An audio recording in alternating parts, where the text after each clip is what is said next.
وسؤال تأويني ذلك يا إسكالي وسؤال بسم الله الرحمن الرحيم الحمد لله رب العالمين والصلاة والسلام على أشرف المرسلين سيدنا محمد وعلى آله وأصحابه أجمعين مدنيال iyo marweyn assalaamu calaykum waraxmatullaahi wabarakaatuhu kusoo dhawaada mar kale iyo barnaamijka wacyigelinta ee idinkaga imaanaya xarunta Samatalis oo had iyo goor ku howlan sidii dhammaan bulshada Soomaaliyeed looga haqabtiri lahaa wax kasta oo ku wajahan sidii ay dalka si wadajir ah u horumarin lahaayeen isla ahaantaasna ay muwaadiniintu u heli lahaayeen adeegyada ay dawlad uga baahan yihiin iminka waxaan idin soo gudbinaynaa aqoon kororsi la xiriira waxa ay dawlad tahay iyo waxa shacabku ka doonayaan dawladda ee iyagu markaasi dhisteen qodobkan waxaa si kooban inoogu sharxi doona walaal Suleymaan Cabdi Cali oo aan codbaahayaha ku soo dhaweyn doono بسم الله الرحمن الرحيم السلام عليكم ورحمة الله وبركاته وسلام عبد علي iyo barnaamijkeennii wacyigelinta iyo baraarujinta bulshada oo aad kala socotaan inta badan xarunta Samatalis baraheeda bulshada Facebooka, YouTube-ka, X-ka iyo TikTok-ka. Waxaa barnaamijkan wacyigelinta iyo baraarujinta bulshada idiin soo gudbiya muwaadiniin isxilqaamay oo aad u danaynaya horumarka dalkeenna iyo dadkeenna. waxaan qaybtan barnaamijkeenna aan isku dayaynaa inaan kaga jawaabno su'aal dadka intiisa badan ay isweydiiyaan oo ah maxay tahay dawlad,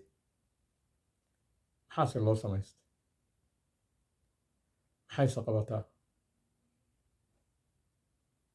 adiga fahamkaaga dawladda muxuu yahay.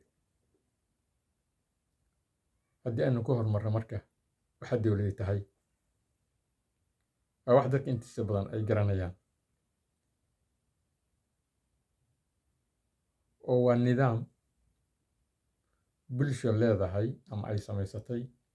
oo qaar ayaga ka mida loo doortay lana siiyey awood dheeraad ah inay xeer dejiyaan oo fuliyaan si markaas bulshadu si habsami ah u wada noolaato una horumarto. waxaa la is dhihi karaa marka baahida dawladda goormay bilaabatay, maxaa keenay, maxaase looga baaha. waxaan ognahay bulshooyinka caalamku marxalado kala duwan ayay soo mareen. mar waxay ahaayeen ugaarsato duurka ku jira oo miraha geedaha ka gurta, ugaarta duurjoogtaana ugaarsada oo sidaa u nool oo aan meel deganayn. markii labaad waxay ahaayeen reer guuraa xoolo dhaqata ah oo ayaguna aan meel deganayn. markii saddexaad waxay bilaabeen dadku inay degaan, beero qotaan, xoolana dhaqdaan, taasoo keentay inay samaysmaan tuulooyin, markii dambena magaalooyin noqday. mar haddii dadku meel dego ayna wadaagaan degaankaas wax yaalla, hadday baad tahay, hadday beero tahay, hadday biyo tahay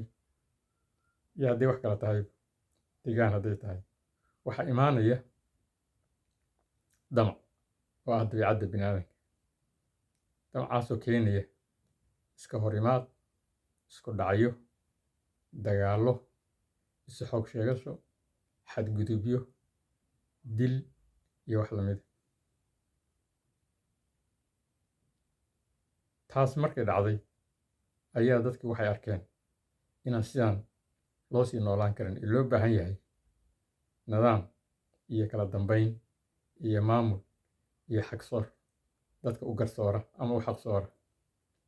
halkaas ayay ka timid in bulshadu ay doortaan ama u xilsaaraan qaar ayaa ka mid ah inay xerar u dejiyaan, fuliyaanna si noloshu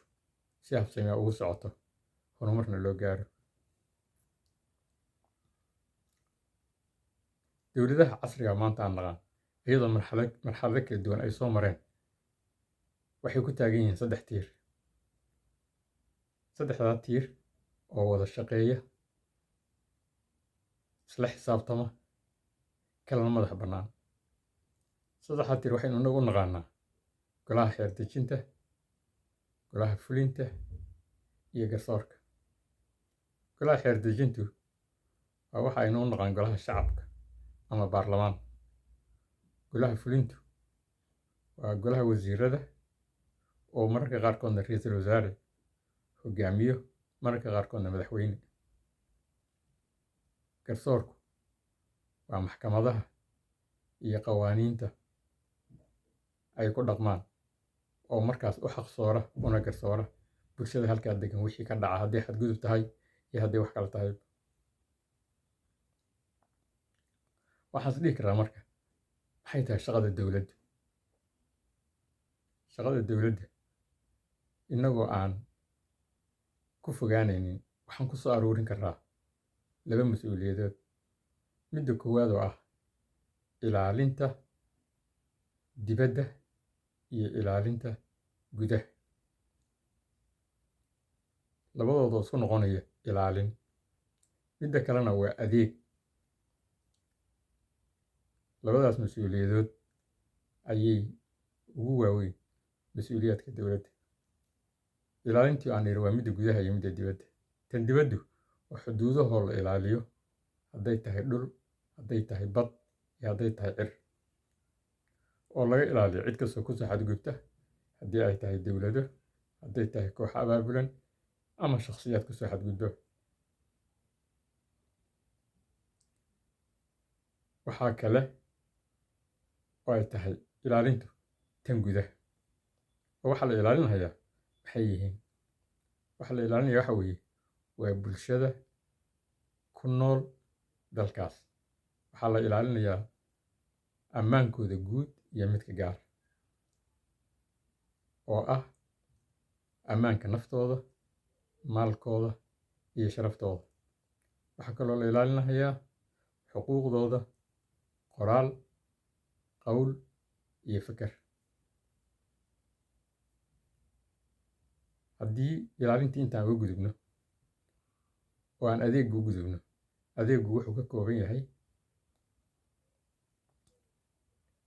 qeybta koowaad oo ah waxbarashada asaasiga. adeegga asaasiga baa la yidhaahdaa oo waxbarashada, caafimaadka, nadaafadda guud,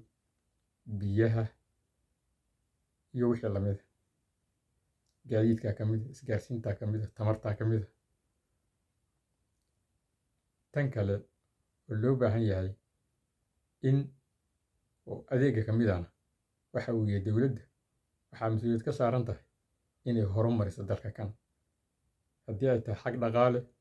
xag ganacsi iyo xag kaabayaal dhaqaalow, si dalku ama nolosha bini aadamku ay hore ugu marto. intaas ayaan ku soo koobi karaa waxaa dowladi tahay,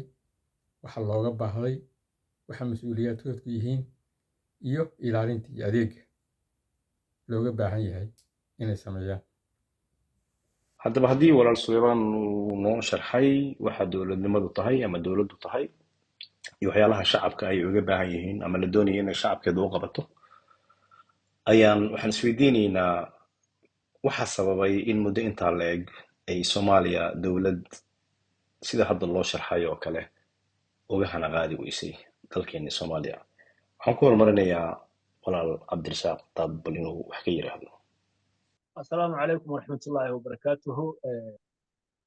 واد سلامون تهي ولا الحسين. waxaan kaloo salaamayaa akhyaarta igula jirta dooda dhammaantood waa salaamayaa. sidaas oo kale waxaan salaamayaa ummadda Soomaaliyeed meel ay joogtaba. waxaan ku salaamayaa kulligood salaanta islaamka. sidaan markii horeba idinku salaamay assalaamu calaykum waraxmatullaahi wabarakaatuh salaan ka bacdi walaal su-aashaas aad i weydiisay waxaan isleeyahay isla markiiba waa saa iyo saa in la yidhaahdo ma fududa oo arrimo badan oo isbiirsaday baa sabab u ah marka arrimaha tirada badan oo isbiirsaday haddaan maaragtay halhal ka taataabto waxaa ka mid a dowladnimadu aqoon bay u baahan tahay aqoon bay u baahan tahay ama ha noqoto dadka maamulaya oo maaragtay madaxda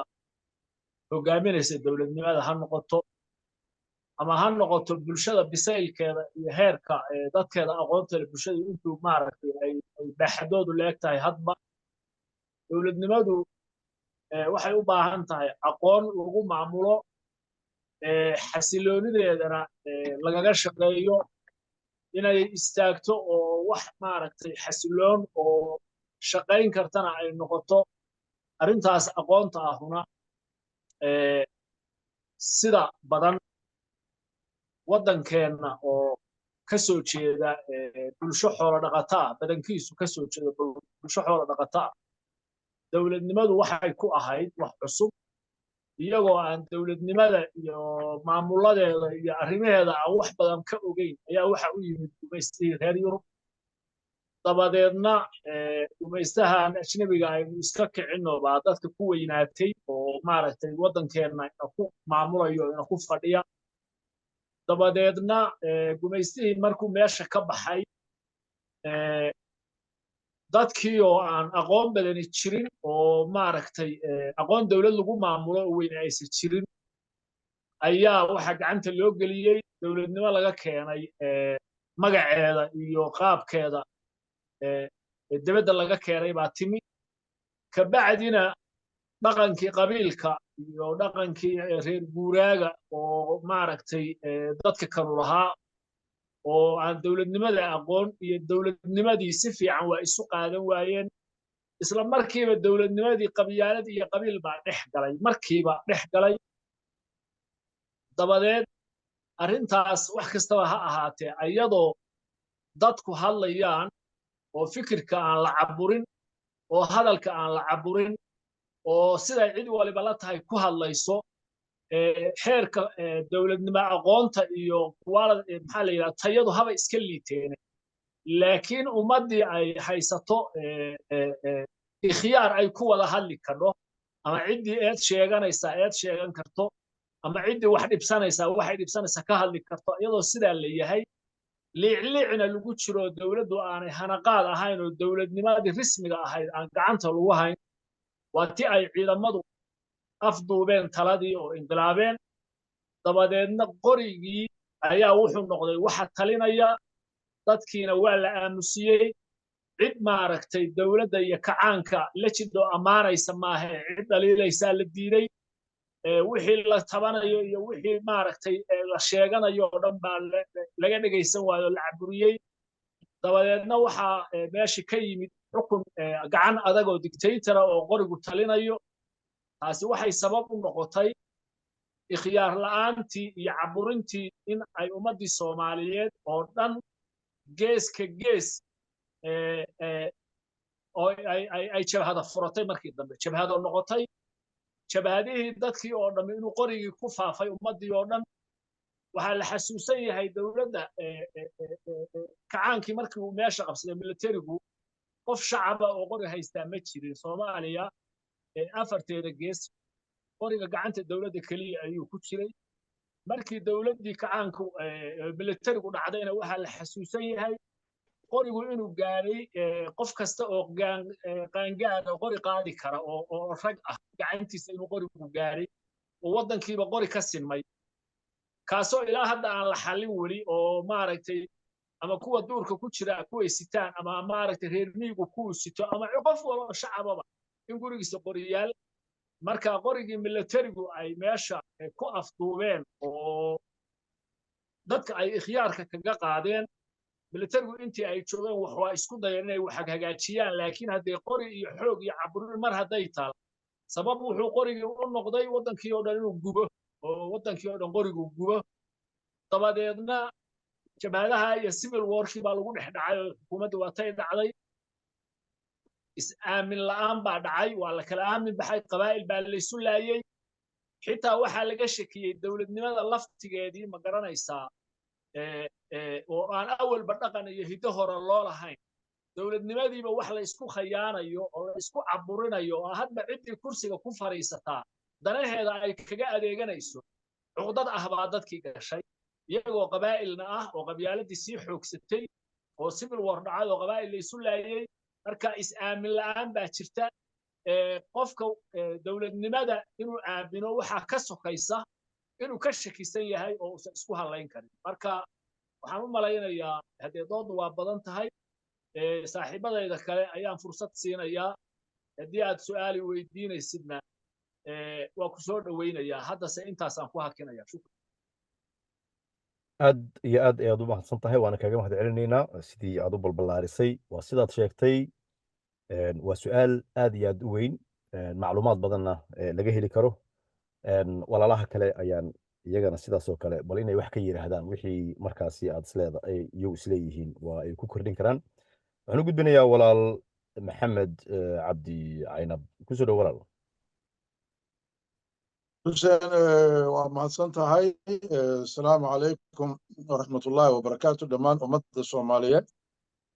ميل كستو جوغان دلية ديبادبا وحانكو سلام يا سلامة إسلامك السلام عليكم ورحمة الله وبركاته ولا ليال وندو ومركي لباد وانو برنامج كسو ديني نو عرونتان او سامتاليس وجيدادنا وحاويان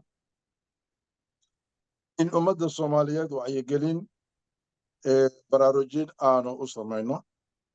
fahamsiino marka su'aasha hadda la weydiiyey oo ah heerka dowladnimadu Soomaalida maanta ee ka marayso levelkan inaan joogno heerkan inaan joogno maxay tahay dowladnimadii waxaa noo sharxay walaalkeen Saleemaan si kooban u sheegay inay tahay dowlad macnaheedu baraarinta ummadda ay xukuminayso guud ahaan haddaan soo koobino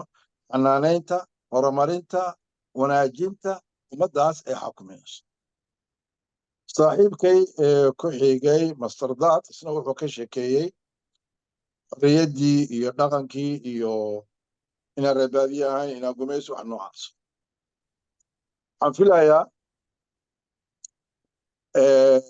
su-aashaas anigu waxaan qabaa si kaleeto oo marna la siman aragtidooda qofka bini aadamka ahi waxa uu yaqaano ayuu wax ku qabsadaa sideedaba dowladnimo ilaa iyo 60kii ilaa maanta xor baanu nahay bimacnaa kelima xorriyad baanu haysanaa waaye laakiin ma aaminsani anigu inay Soomaalidu xorriyad haysato ama ay garanayaan macnaha xorriyadda iyo dowladnimada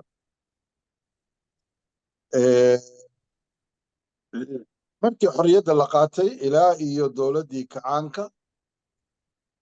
7 sano ugu horreysay intii dagaalka Itoobiya Soomaaliya ka horreysay waxaa la dareemi karay walow ayan dhammaystirayn in qofka Soomaaliga ah uu dareensan yahay in dowladnimo ay jirto oo qofka Soomaaliga ah meeshuu raba ha ku noolaado wuxuu haystay service ma aha service wada buuxda wuxuu haystay mainly hadduu jirado meeluu caafimaad ka helo firi ah iyo dhanka oo waxbarashada labadaa service waddanka way soo martay ilaa iyo burburkii anigu marka waxaan ka mid ahay dadkii nasiibka u yeeshay dowlad Soomaaliyeed oo jirta in marka aan jirado aan Digfeer tago Martini tago laboratorygii oo ku dhowaa Bar Sporti oo dariiqaas oo Jubba aadayay marka u baahdo analysis free lagu maartay laboratorygaas lagu samayn jiray waxa wax ku soo bartay waxbarasho free ah markii aan jaamacadda dhiganayena waxaa laysiin jiray lacag marka dowladnimo waa soo dareemay walow ayan dhammaystirnayn servicekaas oo cadaadis jiray oo dulmi jiray oo wax noocaas heerkii aynu taagannahay marka maanta waxa ina baday weeyaan maalinkii dowladdii gacaanku ee dhacday oo hadda laga joogo muddo 34 sano wiilkii ama gabadhii maalintaas jirtay 15 sano maanta 50kii buu dhaafay dowladdii waa ina ka burburtay waynu kala yacnoo nin walba qabiilkiisii buu aaday waxbaa la sameeyey oo dowlad federaala ayaa la sameeyey si kastaba ha lagu sameeye maamul goboleedyana waa la sameeyey musiibadu marka waxa weeyaan dadkii iyo dowladdii dadka u qabtay maamulka ama federaal ha noqoto ama gobollada ha noqdeen ma ayan noqon dad aaminsan ama fahamsan maxay tahay dowladdii qofka soomaaliga xukun buu raadinayaa laaluush buu ku bixinayaa lacag buu ku bixinayaa qabiil buu ku raadinayaa laakiin waxa uu u socdo ma aha in uu intuu dowladnimada qabto ummaddan uu baraariyo caafimaadkeeda waxbarashadeeda wax noocaas dadkeenniina inna haba yaraatee noloshoodii waxaa ka baxday saamayntii dowladnimada oo qofkii soomaaliga ahaa meel allaaliyo meeluu ku nool yahay isaga iyo dowladdu waa wax kala baxsan caafimaadkiisa isagaa isdabiraaya waxbarashadiisa lacag buu la baxaaya hadduu dhib ku dhaco qabiilkiisa u imaanaya hadduu maxkamad aado laalush buu bixinaya qofkii marka soomaaliga ahaa wuxuu noqday qof aan dareensanayn dowladda dowladnimadana waxay u yaqaaniin ka markaa xukunka qabtay iyo reerkiisa iyo walaalihiis iyo asxaabtiisu inay wax kasta ay xalaal u yihiin dhowr jeeroo aan tegey soomaaliya dadku waxay ku leeyihiin nagadaa 5 sanaha iska haystee qof baa wuxuu ku leeyahay warkaasoo dowladnimada xiniyihiisa iyo raganimadiisa ayuu meesha ku tegey oo kursiga ku fuul wax oo ah compromise bulsho oo laisla leeyahay oo sida walaalkeen saleebaan uu sheegay check and balance oo sharci baa la samaynayaa dastuurka loo siman yahay dadkeennu ma fahamin waana sababta aanu wacyigelintan aanu u samaynayno si dadku bal intay dib u xisaabtamaan ee u fahmaan macnaha dowladnimada ilaahay subxaanahu wa tacaala ayadda qur-aanka waxay ahayd in allaha laa yuqayiru biqowmin xataa yuqayiru maa bianfusihim qofka soomaaliga inuu karaamo darro ku noolaado ilaahay uma qorin inuu caafimaad indiya u aadayo etoobiya alla uma qorin inuu waxbarasho aan tayo lahayn ilaahay uma qorin inay 90% dhalinyarteenu shaqo la'aan tahay ilaahay uma qorin inay wax mihnada oo technical know how ah dadkeennu ayan lahayn dhalinyartan ka hadlaya aniga ayan lahayn ilaahay uma qorin yaa waxaana baday marka dadkeennii oo aan fahamsanayn dowladnimada dadka ina xakuma oo aan dowladnimadii aan garanayn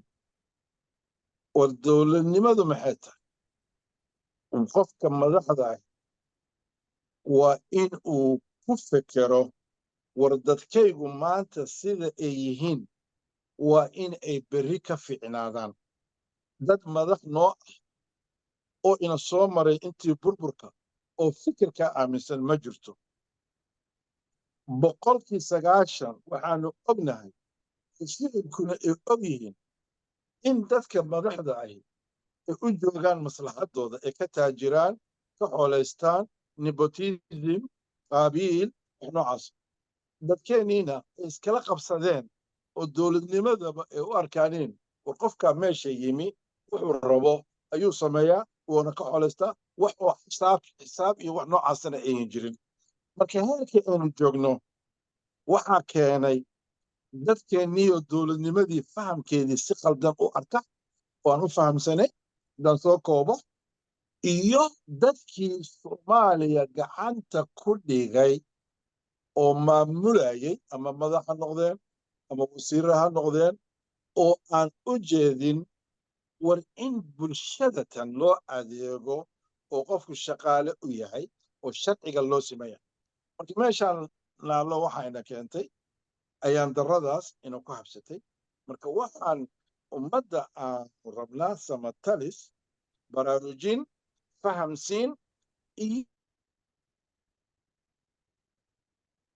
ka yabqaan baararka yidhaahdaan ama ay wax akhriyaan dadkeena wax ma akhriyaan war akhriska ha la badiyo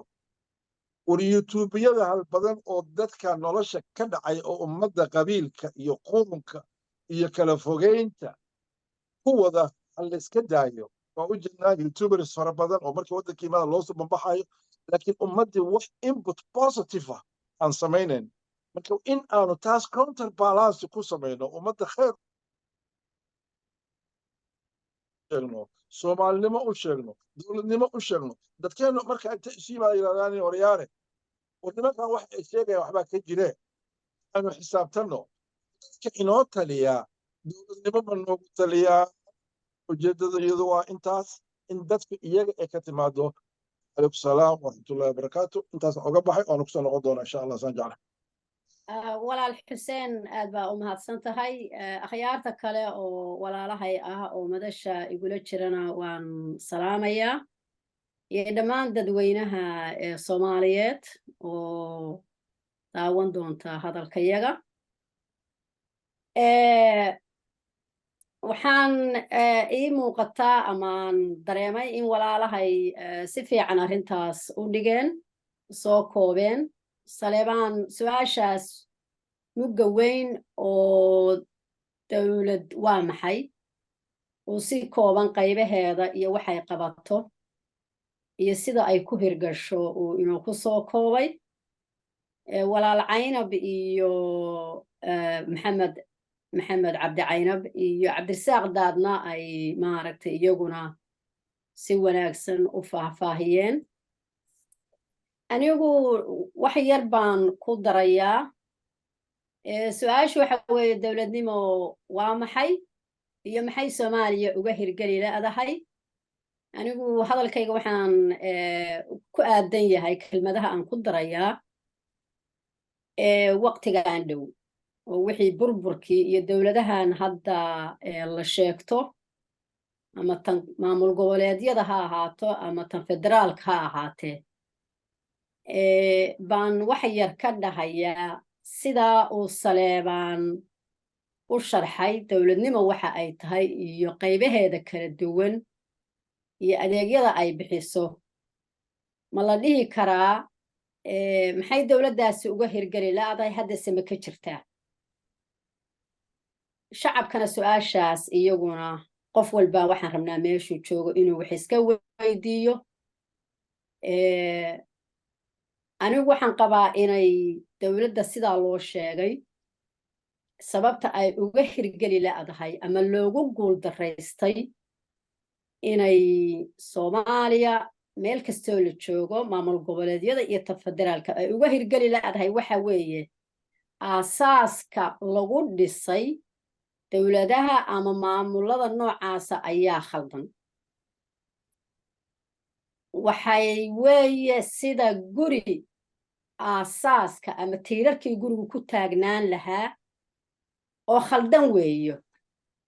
injineerkii la rabay guriga inuu dhiso oo isagu rabaa inuu kala shaxaado oo khayaamo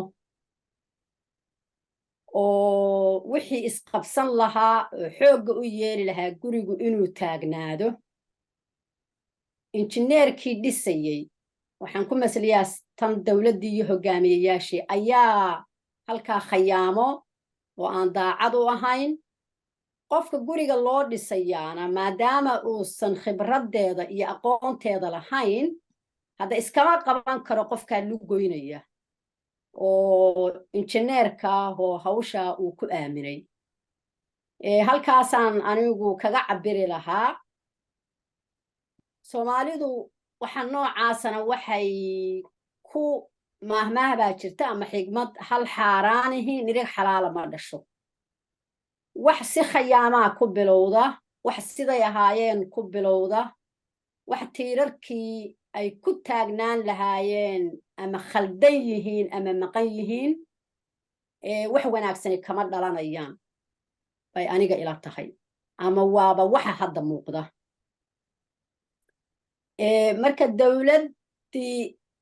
ama maamulada la sheeganayo ama dawladda federaalka tan maamul goboleedyada waxaynu u jeednaa in dawladnimadii oo dhanba ay noqotay ganacsi bal hadda day lacag bay isugu soo ururtay iyo ganacsi loo jeedo oo sidii suuq furan oo xoolaha loo keeno oo la isku weydaarsado ganacsigaas ayaa dawladnimadiiba hadda wixii intii burburkii ka dambeeyey ama xukuumadahan jiray Soomaalida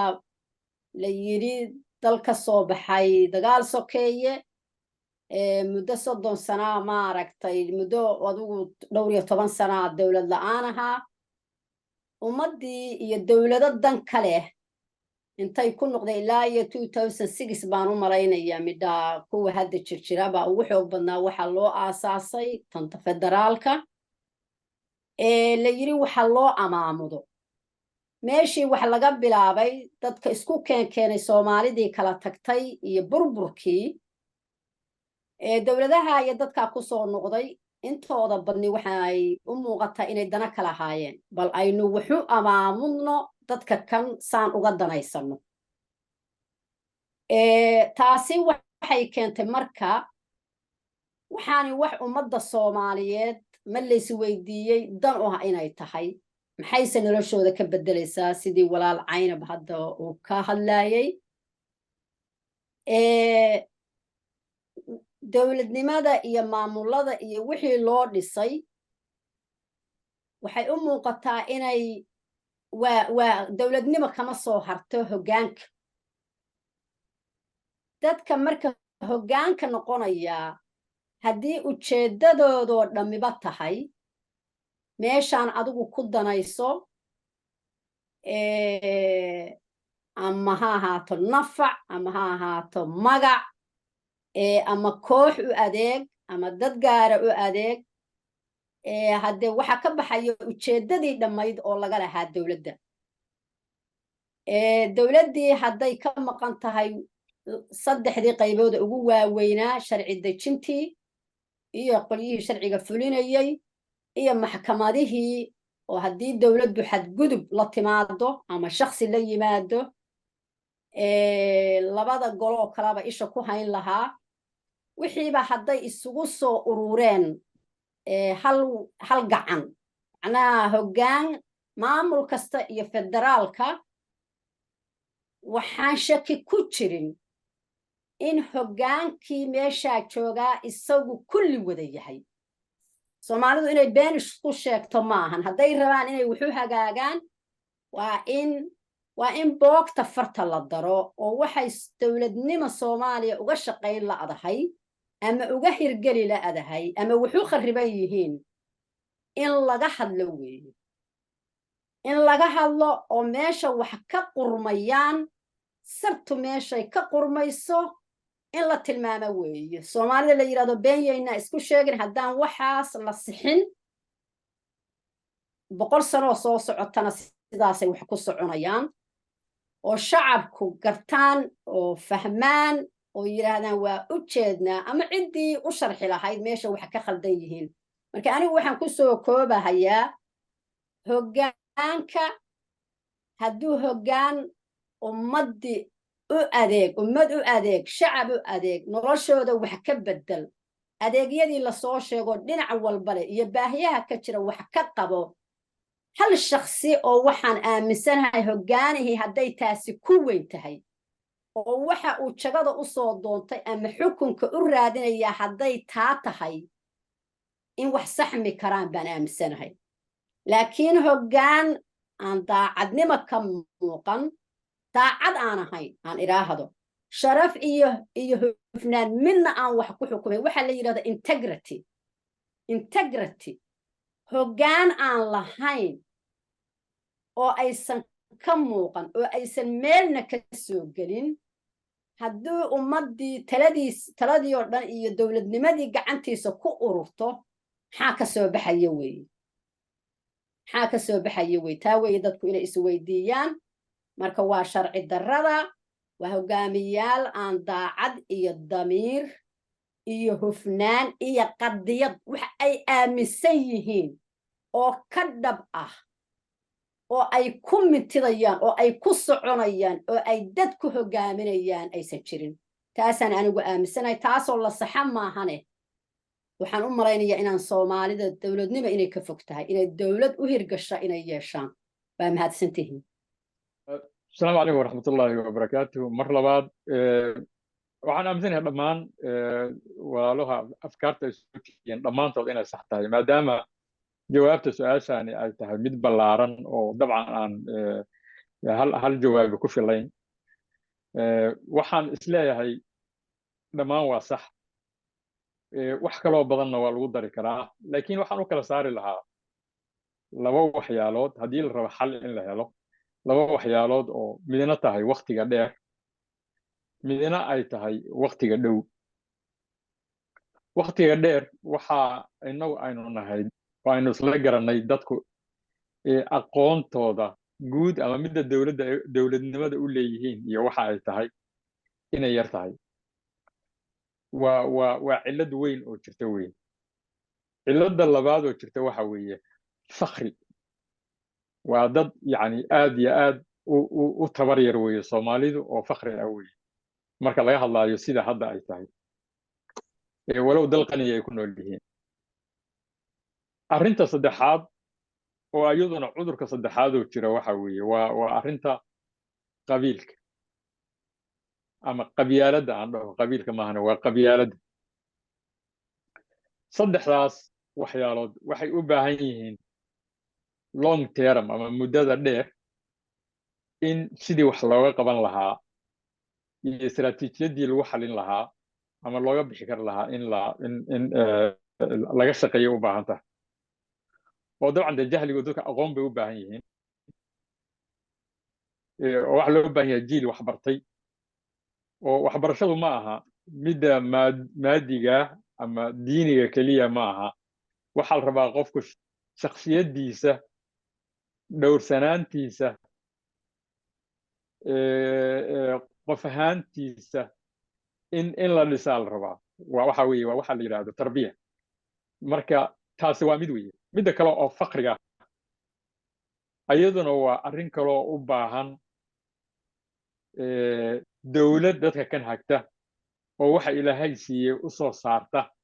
ayagoo isla bulshada adeegsanaya si ay fakriga uga baxaan maadaama ay dhex fadhiyaan barwaaqada alla ku manaystay dhulkooda aysan garan la yihiin cid ku hagtana ay waayeen si ay ula soo bixi lahaayeen uguna noolan lahaayeen midda saddexaad waxa weeye arrinta qabyaaladda oo dhaqan ahaan waqtigii reer guuraaga aynu ahayn oo biyuhu yaraayeen oo baadku yaraa maadaama dad xoololeeya aynu nahay lagu dagaalami jiray biyahaas iyo baadkaas dabcan taasina waxay keentay inay inoo abuurto dabiicad qabyaalad ah oo intii isu dhow ama isku taba ay hal fronti ka dagaalgalaan si ay baadkaas iyo biyahaas waxa ay dhaqanayaan ay u helaan macal asif markii waxa la leeyahay dowladnimo oo gumeysiga dabcan noo keenay ay bilaabatay oo la sameeyey dadkii oo xaaladooda saa ku sugan tahay oo jifaysi iyo qabyaalad ay baadiyihii ka keeneen ay ku weyn tahay kuna koreen boqolaal sano ayay dowladdii waxay ka noqdeen mas-uuliyiin hadday ahaan lahayd golaha xeerdejinta hadday ahaan lahayd kanfulinta iyo hadday ahaan lahayd haddayba kan garsoorkaba taasi waxay keentay marka dadkii meesha loo doortay oo dadkaas ka yimid in dadkii tifooyinkooda ahaana ay ku daba faylaan oo caqliyaddii baadiyaha lagala yimid tii dowladnimada iyo magaalada ayadiina lagu dhaqmo welina nagama bixin marka horta saddexdaas cudur oo ahaa aqoon darrida fakriga iyo qabyaaladdu dhiiggeenay ku jiraan waxayna u baahan tahay muddo dheer sidii looga bixi lahaa in dadka wax la baro in dalka waxa yaalla la soo saaro tan qabyaaladana dee qofka la dhiso oo la tarbiyeeyo laakiin muddada dhow waktiga dhow maxaa la samayn karaa waktiga dhow waxa la samayn karaa waa sahlanta laakiin waxaa la rabaa dadku inay si saxa u fekeraan bulshada soomaaliyeed suurtagal ma aha tiitiin inaad inta beertid timir inay kuu soo baxdo suuragal maaha maalinta aad tidhaahay dad baan dooranayaa oo golaha xeerdejintaan dad u dooranayaa qof fiican haddii aadan dooran oo dhowrsan oo ahludiin ah oo shakhsiyadiisu dhisan tahay oo daacad u noqon kara dadkan iyo dalkan inuu u shaqeeyo haddaada dooran ee aad dooratid mid intaasba aan ahayn waxa kuu soo baxaya weerarsa tiitiinkii weeye kaas waa tiitiinkii weeye inaad marka tidhaahayd hadhowta adeeg baan rabaa cadaalad baan rabaa caafimaad baan rabaa suuragal maaha li'annahu adigaa gacmahaaga ku beertay tiintiinkuna qodax buu leeyahay ma aha timir la cuno maaha marka waxaan dhihi lahaa marka hore waa inaan kala dooranaa tiintiin iyo timir horta midkaan beerayno haddaan timir beero timir baan helaynaa haddaan tiin beerana tiin baan helaynaa taas horta kow intaa la sameeyaa oo dadka mas-uuliyiinta ah iyo bulshadu ay doortaan dad ku habboon shaqada ay u dirsanhayaan oo ilaahay yaqaan oo la aamini karo oo dalkan iyo dadkan u shaqaynahaya kow dadkaasi haddii ay noocaasi golaha xeerdejinta ay la doorto sida hadda ay tahay waxaan shaki ku jiran inay dooranhayaan madaxweyne asaguna dabiicadahaas leh oo timir ah ee aan tiin ahayn oo dalkan iyo dadka kan u shaqaynaysa li'annahu ayagu hadday intaa ka kooban yihiin qofka ay dooranayaan wuxuu noqonayaa qof ayaga la dabiicada haddii uu noqon waayana waa ka tuuri karaan hadhowto oo waa la xisaabtami karaa ilaa baarlamaanka laftigiisa iyo golaha xeerdejinta waa qodob la xisaabtami lahay dowladda madaxweyne fiican oo timir ah haddaad doorataan wuxuu dooranahayaa wasiiro iyo hoggaan wada timira buu asna dooranahayaa oo uu la xisaabtamahayo ayaguna markooda horeba ah dad daacada dadkuna markaa waxay helahayaan adeegii iyo ilaalintii aynu ka soo sheekaynay ayay helayaan waxaan marna aan suuragal ahayn dadku inay ka cawdaan tiinkii ayuu gacantooda ay ku barteen qodxihiisii markii ay mudmudaan oo mid isha ka mudo oo mid barida ka mudo oo mid beerka ka mudo oo mid madaxa ka mudo oo mid dhagaha ka mudo inay haddana ka cawdaan waxa way suuragal maaha waxa aad samaynaysid cawaaqibka ka imaanaya waa inaad taqaanaa taasi marka waxa weeye muddada gaaban waxa wax lagu sixi kara weeye haddii intaa aan saxno fakriga waa ka baxaynaa ilaa dowlad fiican baynu helnay oo dalka kan dhista dadkan u adeegta khayraadkiisana soo saarta haddii aynu fakriga ka baxno waxaan helaynaa waxbarasho fiican baan helaynaa waxbarasho fiican haddaan helo waxaa meesha taasaa ka baxaysa waxaana aakhirku ay noqonaysaa dad sharaf iyo karaamo ku leh oo isku filan adduunka inaan ka noqono waana ka baxaya asalaamu calaykum waraxmatullahi wabarakaatu وعليكم السلام ورحمة الله وبركاته aad baad u mahadsan tahay waana kaaga mahad celinayna mar labaad inaad kusoo laabatay oo aad sii faahfaahisay su-aashii iyada ahayd waxaan jeclahay waxaan isleeyahay daawadahu ama dadweynaheena daawanaya soomaaliyeed in ay heleen macluumaad runtii ku saabsan dowladdu ama dowladnimadu waxay tahay ama waa maxay dowlad su-aasha ahayd waxaan jeclaan lahaa mar kale in hal mar aanu ku soo laabanno xubnihii hore u hadlay aan mar kale ku celiya bal haddii markaasi wax kale maskaxdoodu ka guuxayo sidaan sheegnayba su-aasha waa maxay dowlad iyo maxay tahay dowladnimadu waa su-aal aad iyo aad u qoto dheer meelo badanna laga taaban karo marka waxaan ku soo celinayaa mar labaad walaal cabdirasaaq daad bal si uu markaasi wixii uu khulaasaha dhinaciisa ah uu ku darayo kusoo dhow walaal aad baad u mahadsan tahay mudane xuseen arrintan waa mawduuc ballaaran sidaynu u sheegnay walaalahuna si fiican bay qofba dhinac buu ka istaagay oo dhinac buu ka eegay oo ka rogay waxaa jirta su'aal odhanaysa hadda ka horna waxaan u malinayaa mar inaan soo qaadnay su-aashaas oo sibay waxay u noqonaysaa ukuntii iyo digaagadii ma digaagaddaa hor soo horreysay oo ukunta dhashay mise ukuntaa soo horreysay oo digaagadu ka dhalatay marka arrintaas waxa weeye ma shacab hagaagsan baa madax hagaagsan doorta mise madax hagaagsan baa shacabka hagaajisa oo shacab hagaagsan ka dhigta taas waa iska taagan su-aashaas waa iska taagan laakiin kolley iyo kolley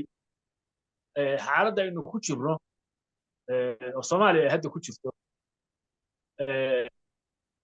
shacabku waa iska victim weeye waa baylah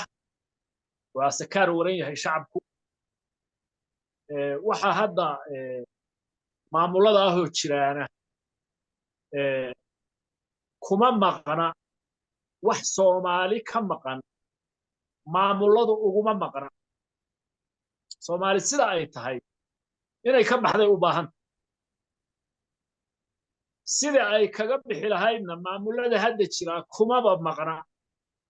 marka shacabku wuxuu sugayaa waxaan ciidina ku maqnayn isaga shacabka ahina uusan u taagnayn inuu qabsado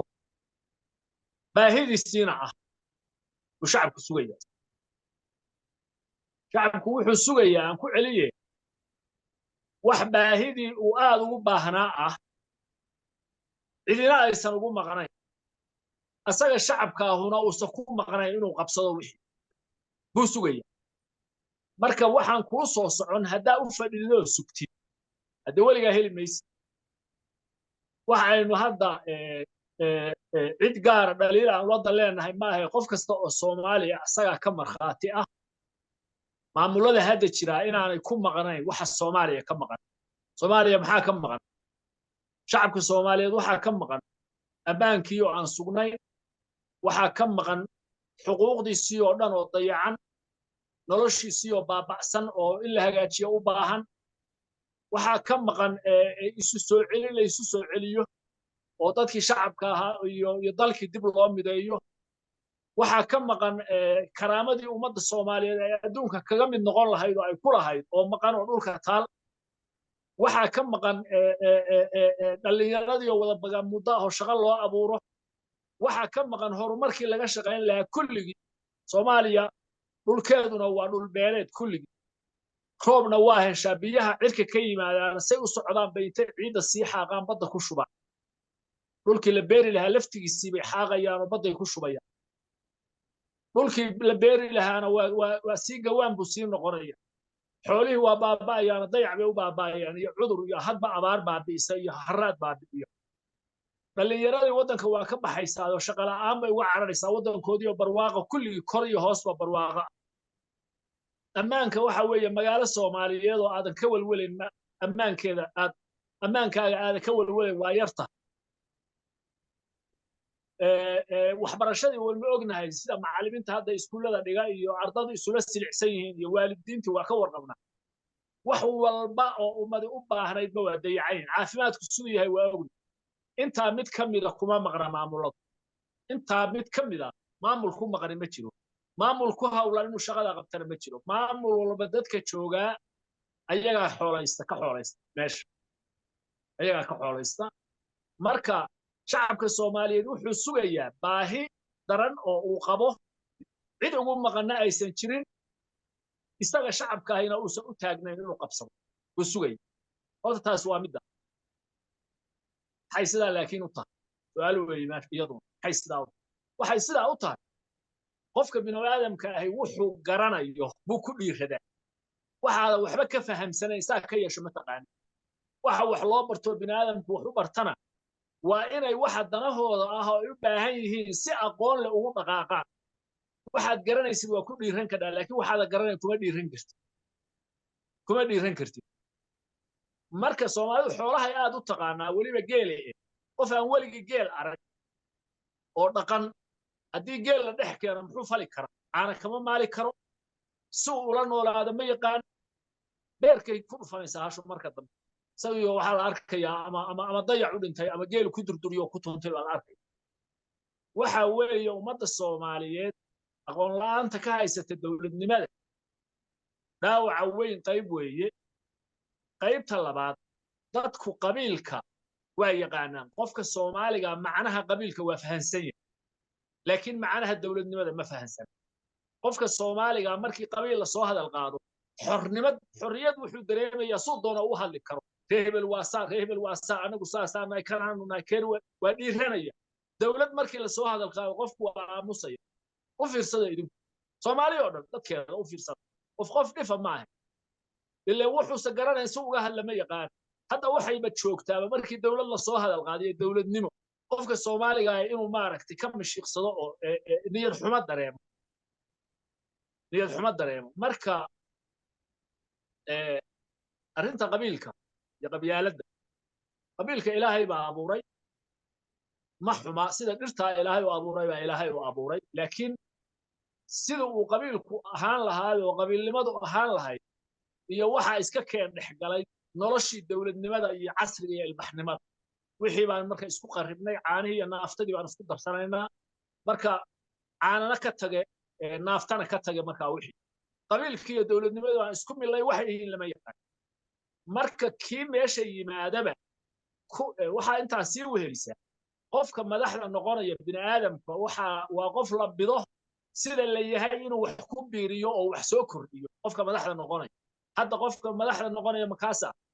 madaxnimada amba waa rabaa weeye hadda madaxnimada amba waa rabaa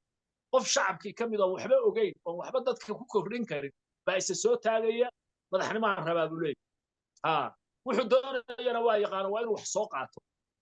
kuwa meesha inuu tago ku saacidayana ama qabiilka ha noqoto ama group kale ha noqotee hadhoway wax isla burbursanayaan oo maaragtay waa yaqaanaan waxay doonayaan dawladnimo maaha waa hunguri marka la soo qaato marka waxaa baaba'ay macnihii dawladnimo lahayd oo aan waxba laga garanayn xataa waxay sii maraysaa qofku qofnimadiisa inuu garan waayo war ma qof baa tahay maxaa tahay haddaada xuquuq lahayn see u noolaanaysaa maxay madaxnimadu tahay midda labaad madaxnimada si loo aamino la heli mayo haddii dad wacyi leh oo madax la xisaabtami kara iyo madaxnimo macnaha ay leedahay dad garanaya haddaan la helin oo ummadda wax la fahansiin madaxnimada oo tuugadaas la soo boobayo unbay hadda intaas hadda iska noqon waxaa intaa ka daran ma aad og tihiin ummadda Soomaaliyeed qof kasta oo ka mid ah weydiinaya waxa hadda shaqeeya inaga waxa shaqeeya oo ina dhaqaajiya waa hunguriga waxa naftiyo hunguriga nafta sida neefka xoolaha hunguriga u wado u dhaqaajiyo oo nafta ay wado baa ina wada inaga ina dhaqaajiya waa horeynu ka tagnay haddaan dadka Soomaaliyeed nahay waa in loo fiirsadaa arrinta wixii qofku xoolaha kaga duwanaa oo ahaa oo indheer garadnimo ahaa oo in caqligu shaqeeyo ahaa oo xishood ahaa oo aayatiin ka fakerid ahaa oo mas'uulnimo ahaa oo wadaninimo ahaa oo inaad bulshadaada wax u qabatid ama ay ku xanuujiso ahaa oo ilmaha dayaca haysta inaad ka danqatid ahaa oo jiritaan inaad ku fakertid ahaa wax allaale wixii qofka bini'aadanka ah oo qofnimadii ku jirto looga baahnaa meesha waa ka baxeen inta waxa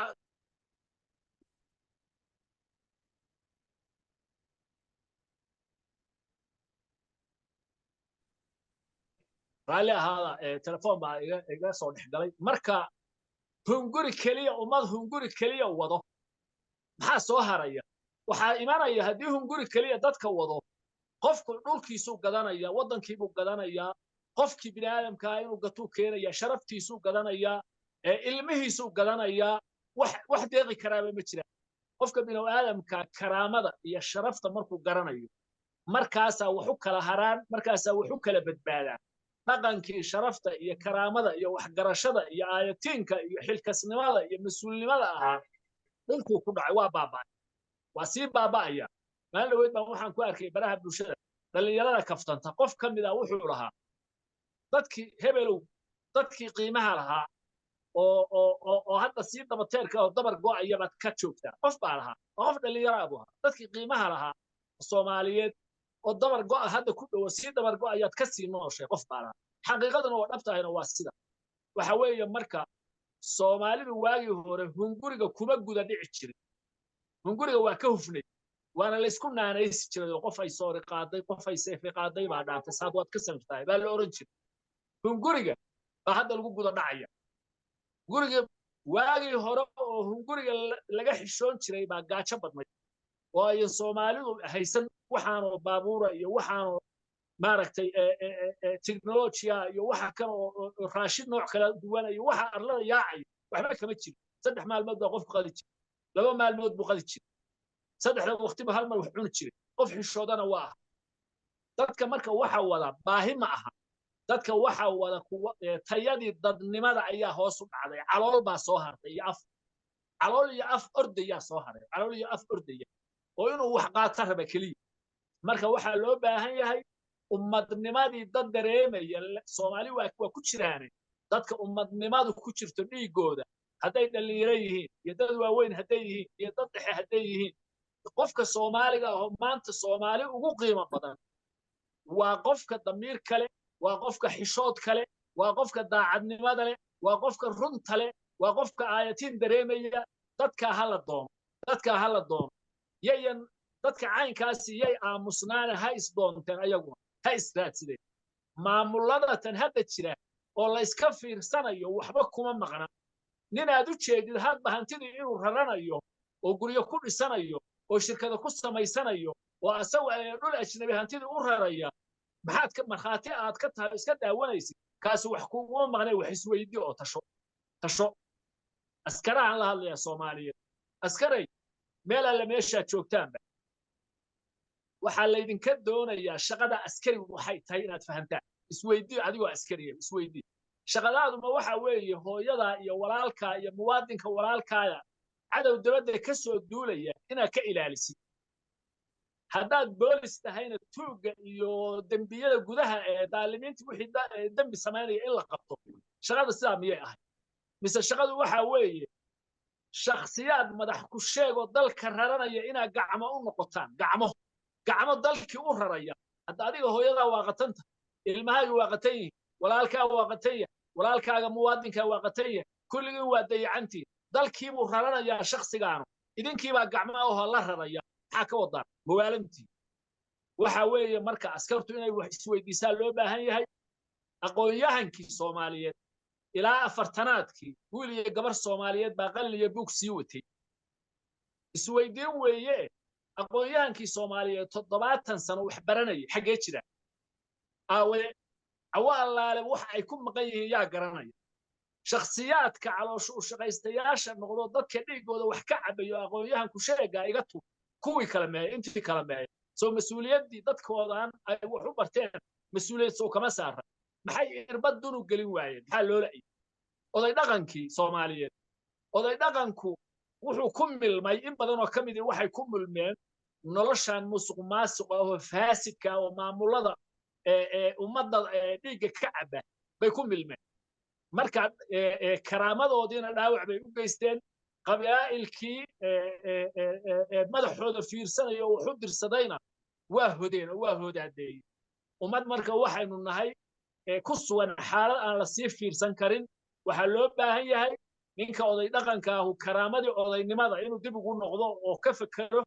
ninka qabiilka ah oo maaragtay odayga u yahayna inuu qabiiladu waxay ahaan jirtay maahmaah saddex ay ku fadhiyi jirtay dhaqanka qabiilku wuxuu ahaa qof qatan quudintii iyo qof qaldan qabashadii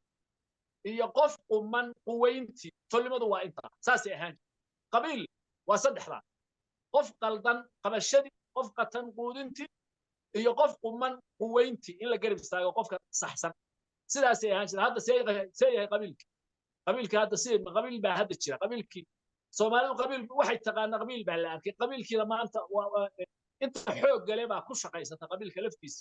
hoostiisay ku baaba'een dadkii kale oo tabarta yar arrintaa marka waxay u baahan tahay meel far la saaro oo aan meesha kale ka darrayn ma jirto hase yeeshee qodobka aan hadalka kaga tegaya waxa weeye soomaaliyey maamullada hadda jira kuma maqna waxa soomaali ka maqan maamullada hadda jira shakhsiyaadka hor jooga danahooda ayay ka jilaabanayaan bulshada dhibaataysan ee waxba kuma maqna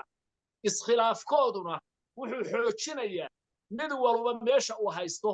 asagu inuu ay u ahaato maartay meel goofo oo asaga u xiran meel asaga u xiran iskhilaafkooda danta ugu jirta israacaya midnimada dantii Soomaaliyeed baa ku jirtay iskhilaafka ayaa dantoodu ku jirta kuwa kan kooxda dadka u kala haysta marka waxba kuma ay maqna hadday tahay mid dhexe iyo hadday mid goboleed tahayba waxba ummadda uguma maqna wax aan lagu maqnayn baad sugaysaa ummadda Soomaaliyeed marka wax aan lagu maqnayn dantaadiina ah yaad ka sugaysaa ma iska fadhiyaysaa aad baa u mahadsantiin salaamu calaykum aad baan kaga mahad celinaynaa waa su-aal wanaagsan ood ku khasintay walaal maxamed cabdi caynab adiguna khulaasadaadii kusoo dhowow السلام عليكم وما سنتهي حسين ولال runtii mawduucan aad buu u qiimo badan yahay asxaabteeduna iyo walaalahayna si fiican bay runtii u cabireen waxaana wada waa dareen soomaalinimo islaamnimo dadkanaga oo sidaa daya aan sheegay ilaahay uma xukumin laakiin lax walba shilalkiisa dhigto ayaa lagu qalaa ummaddeena soomaaliyeed waa layna kala hayaa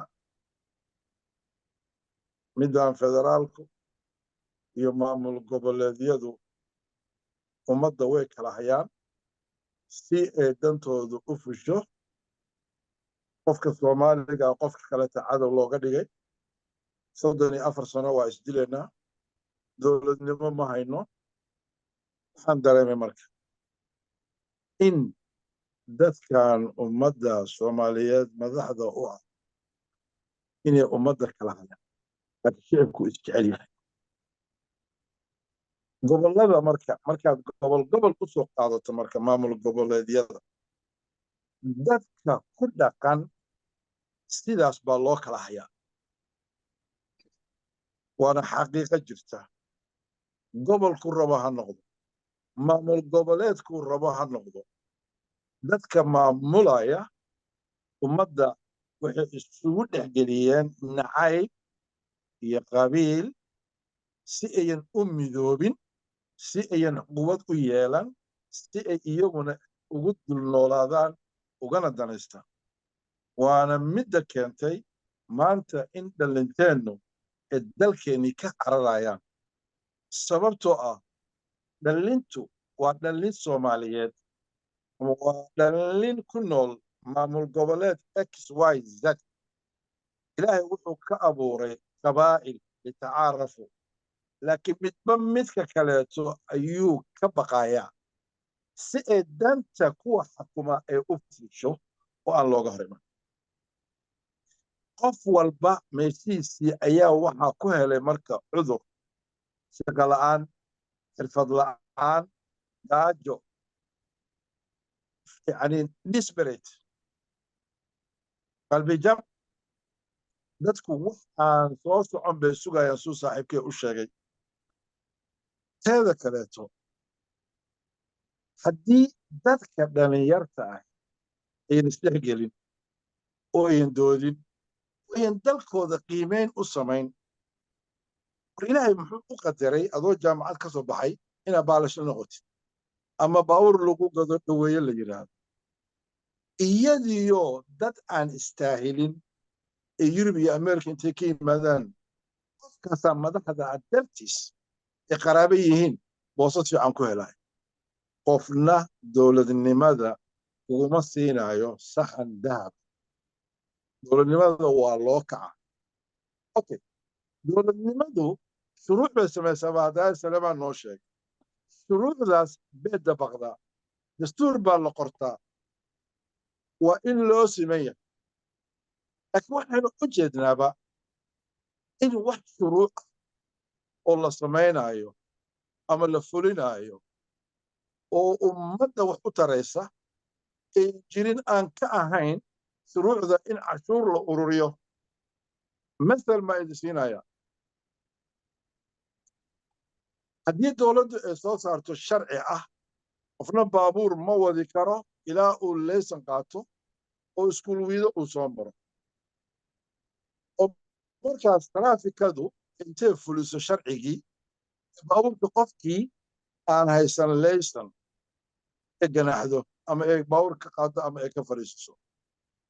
ma jirto wax sharciya oo dowlad goboleedyada ama dowladda federaalka ee Soomaaliya ee ka soo saartay korontadii baa lagu dhimanayaa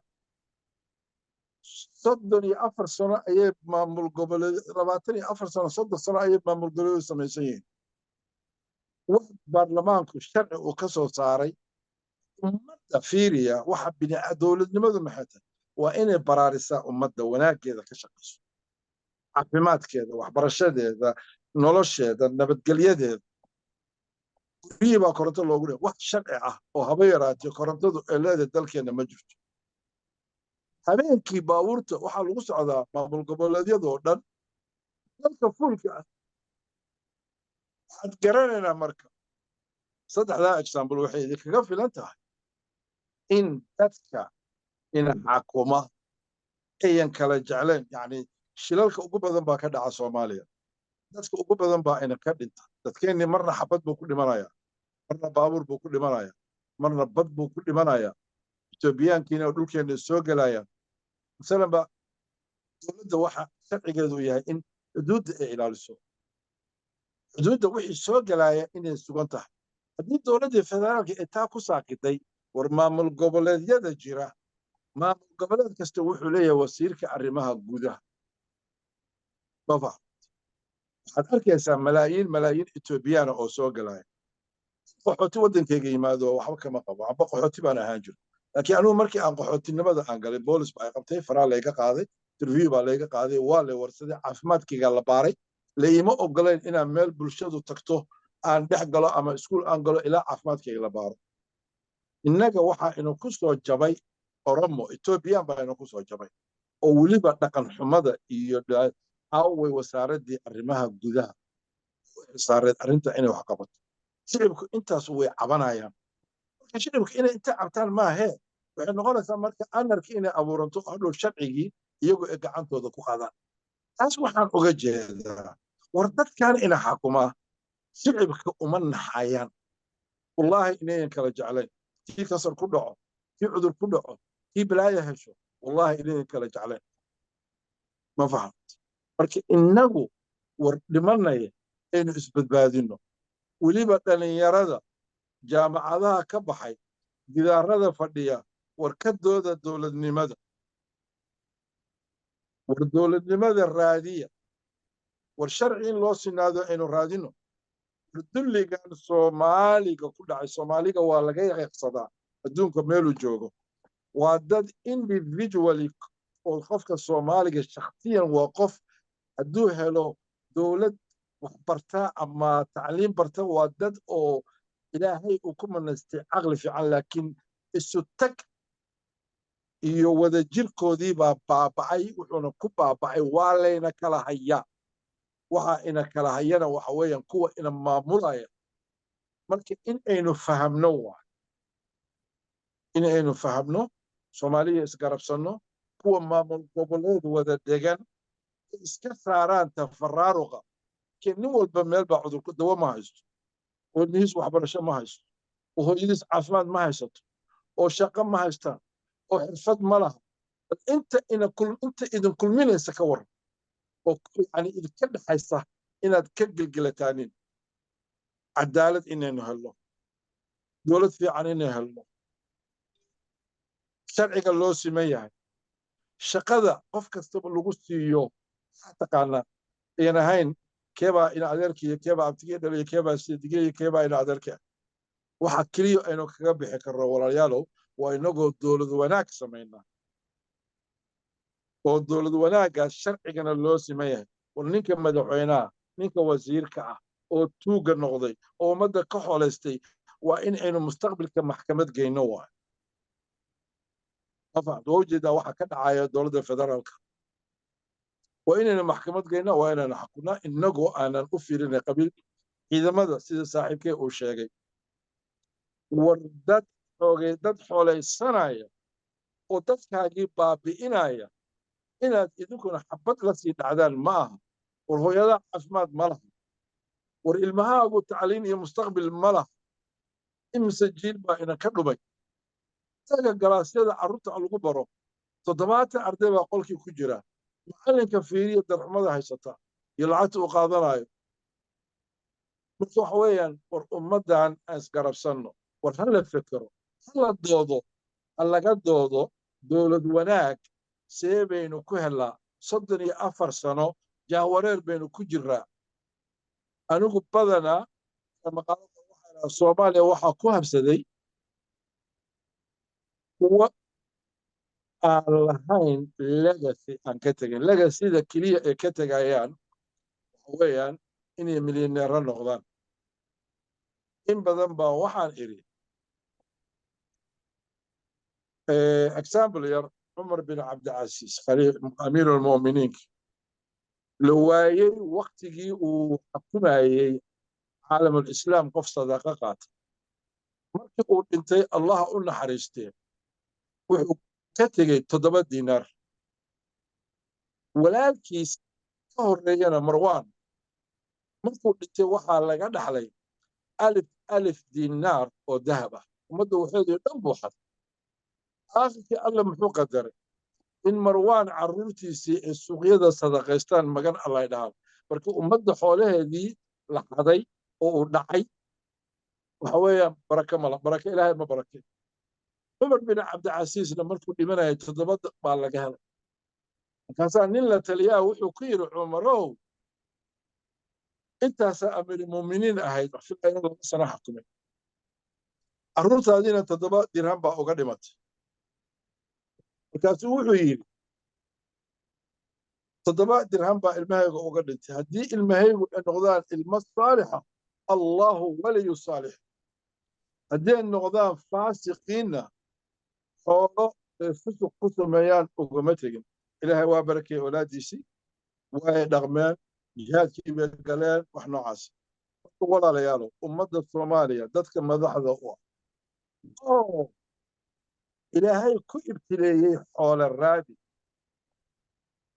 waxa aad raadinaysid dadkaaga gasho war legacy ka tag taariikh samay allaha lagu dhiso war maanta hadday maalin xun tahay oo nolosha dadka aad wax ka bedeshid war berrinta waa lagu xusayaa taariikhda aad xusaysaa laakiin shilin baa cunay kan ugu fakrisan iyo kan malaayiinta haysta isku inbay cunaan isku meelna waa seexdaan xadiiskii rasuulku waxaa qof oo ilaahay caafimaad siiyo luqmadiisa haysta كأنها في حذافير الدنيا كلها ummadda Soomaaliyeed isgarabsanno maamul goboleedo dadka iyo dhalinyarto isgarabsada war dalka idinka bedeli kara war annagu waa odayoonay talo iyo waano baa nagu hartay samaka talis baana la yiraahdaa dalkeena waxa qabsaday niman youtubers oo ummadda xumaato iyo qabiil iyo cay dadkuna waxay noqdaan waxa ay dhageystaan si taas looga baxo ayaana waxaanu samaynay inaan wax wanaagsan ummadda u sheegno la dhiirigeliyo inay ummaddu fakarto calaykum salaam waraxmatullahi wabarakaatu jazaak allah walaal aad iyo aad baad u mahadsan tahay waxaa la soo gaaray guntii iyo gabagabadii intii inaan gabagabeyn walaal ruqiya ayaan siinaya iyadana bal in ay تعليق ugu dambeysay raacis intaasi walaal ku soo dhawow walaal xuseen mar kale waa mahadsan tahay iyo walaalaha kaleba sida wanaagsan oo arrintan u faaleeyeen intay yiraahdeen un baan midda dhinac kaga celinayaa waxaanan ku darayaa waxa weeye dowladnimada marka hore shacabka Soomaalidu inay gartaan macnaheedu maanta intaa weeye ujeeddada ugu weyn oo aanu ka leenahay barnaamijkan dadku inay isweydiiyaan oo ay gartaan isfahamsiiyaan meel alle meeshay joogaanba dowladnimadu waxa ay tahay iyo waxa ay qabato oo barnaamijka iyagu maanta ku bilowday waxaan kaloo aaminsannahay dadka Soomaaliyeed inaysan dad xun ahayn inay dowladnimo rabaan inay daryeelka iyo adeegyada dowladnimo bixiso inay u baahan yihiin rabaana wax wanaagsan dadka Soomaalidu iskama xumeeyeen annagoo iyadoo la og yahay dadka Soomaalida in sidii looga soo sheekeeyayba xag aqoonta ku yar tahay fahamka dowladnimadu ku yar tahay lana socotaan qaab nololeedkooda laakiin hadda in badan oo magaalooyinka ku nool xataa maanta qofka reer miyiga ah xoolo dhaqatada ahi wuu dareensan yahay baahida uu dowlad u qabo dowladnimo u qabo xukuumad u qabo maamul u qabo daryeelaya abaaruhu markay ku dhacaan wax u qabanaya deegaanka iyo maaragtay cimilada ka hortagaya dhibaatooyinka ka dhalanaya xooluhu markay ka xanuunsadaan daawooyin iyo maaragtay wax u qabasho u keenaya qof aan maanta baahida dowladnimo loo qabo aan dareensanayn ma jiro marka dadka Soomaalidu baahida dowladnimo loo qabana waa dareensan yihiin waxa hadda ay haystaan dowlad iyo xukuumado u taagan oo ummadda dhibaatada haysata ay ku weyn tahay inaysan haysanna waa dareensan yihiin marka waa in su'aalahaas la isweydiiyo oo annaga ujeeddadu waxay shacabku inay wax isweydiiyaan dowladnimada in la fahmo waxaan hadda haysanaa maxay yihiin waxaa kaloo jirta dadku hadday dareensan yihiin awood darraa jirta waxaa jirta awood darro shacabka inaysan dareenkooda soo gudbin karin inaysan hadli karin inaysan ciddii hor timaada oo dowladnimo sheeganaysa oo maamul sheeganaysa inay iyagoo isku duuban meel uga soo jeestaan oo yidhaahdaan waxaan aad dowlad iyo xukuumad iyo maamul iyo maxkamado iyo xeerar iyo sharci aad nooga dhigaysaan ma ahan wixii la yaqiinay oo dowladnimo lagu yaqiinay oo sharci lagu yaqiinay oo kala dambeyn lagu yaqiinay ma ahan inay dhihi karaan iyaga oon colaad iyo gacanka hadal aysan ahayn waxaa la yidhi ri walbaa shilalka ay isdhigto ayaa lagu qalaa waxaa dadka looga faa'iidaysanayaa waa garasho la'aanta dowladnimo iyo hadday garteen ama inta garatoo fahansanin inay yidhaahdaan waxaana naga gadmimayaan waxaan aad dowladda noogu sheegaysaan ma ahan qaabkii dowladnimada iyo ama lagu xukumi jiray ama lagu hogaamin jiray ma ahan marka awood dhis iyo dadku inay maaragtay dareemaan inay hadli karaan inay waxa xun diidi karaan inay wixii wanaagsan oo meeshii maamul iyo wax wanaagsan jiraanna inay taas sii bari taaraan oo soo dhaweeyaan waxaan kale oo aanu dareensannahay oo markaanu hadlayno hadalladayada ma moogin Soomaaliya inay meel burburtay tahay inay meel intaasoo sano dagaal sokeeye ka socday inay tahay inay duruufo adag ku nool yihiin marka meeshaan ma ahan inaanu xaqiiqada ka boodsannahay oonu rabno Soomaaliya inay hal mar ka dhalato ama ka curato dowlad wax walba hanan karta ama shuruucda u dhammaystiran yihiin isla xisaabtankii u dhammaystiran yihiin ma ahan inaanu filno laakiin wax walba sida ay ku bilowdaan bay noqdaan waa in si wanaagsan haba yaraatee waa in wax wanaagsan wax lagu bilaabo laakiin ma ahan in la yiraahdo wixii ugu xumaa oo wax walba ku kharimayeen sida siyaasadda iyo xukuumadda iyo maamulka dadkii loo jeedo xataa aan ka yaqyaqsoonayn oo ka hadlayn xukuumad iyo dowlad noqotay lacag loo soo doonanayo oo sidii suuqa furan xildhibaanada iyo dadka la leeyahay golaha shacabka lagu kala iibsanayo waxaasi dowladnimo maahan xukuumadna maahan cadaaladna maahan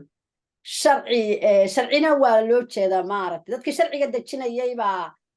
maaragtay sidaa u dhaqmaya marka waxaan ku soo gunaanadayaa duruufaha jira waanu dareensannahay qof kastaa soomaaliya waa u jeedaa oo maaragtay isku mashquuliya waxa weeye sidaan hala dhaamo weeyo sidaan hala dhaamo haddii la rabo in dowladnimadaas aan maaragtay walaal Saleebaan maanta waxa ay tahay iyo waxa ay ka kooban tahay noogu furay hadalka waa intaa uun haba yaraatee hal tilaabo dhinaceeda loo qaado waana mahadsantihiin walaalahayga igula jira madashana aad baan uga mahad celinayaa nabadgelyo guntii iyo gunaanadkii waxaa aad ka dhawaajiseen in shacabku ay gartaan dowladnimada iyo weliba sidii lagu hanan lahaa dowlad ama dowladnimo mudanayaal iyo marwooyin mar labaad iyo mar saddexaadba waan kaga mahad celinaynaa waqtigiina qaaliga ah ee aad siiseen dhegaysiga qormadan aynu hadda idiin soo gudbinay waxaad naga sugtaan waa samatalis oo mar kale idinku soo noqota oo mawduuc cusub idiin keenta intaan dib dambe u kulmi doono waxaanu kaga tegaynaa wasalaamu calaykum waraxmatullaahi wabarakaatu